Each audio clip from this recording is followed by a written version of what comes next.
All right, so for problem number 31, we've got this composite function f of g of x, which is x plus 2. And then we have g of x, which is a square root. Now, the only way, so in other words, this gets transformed somehow to be that. So my x is not a square root, which means what? What did I do to this? That I squared it somehow. So if I were to square this, in other words, if I were to take g of x and square it, I would get x minus 1, right? If I were to square it. So this is g of x squared.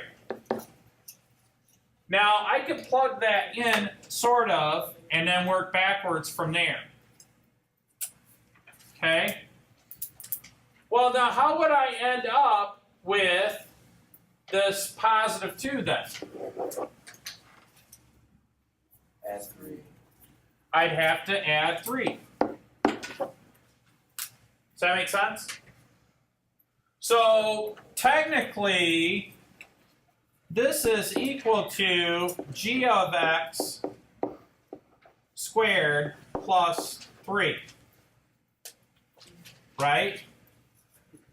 So in order to square g of x, then I had to, we got to think this, what would f be? Well, then f of x would have to be, so in other words, I can think of it like this, g of x squared.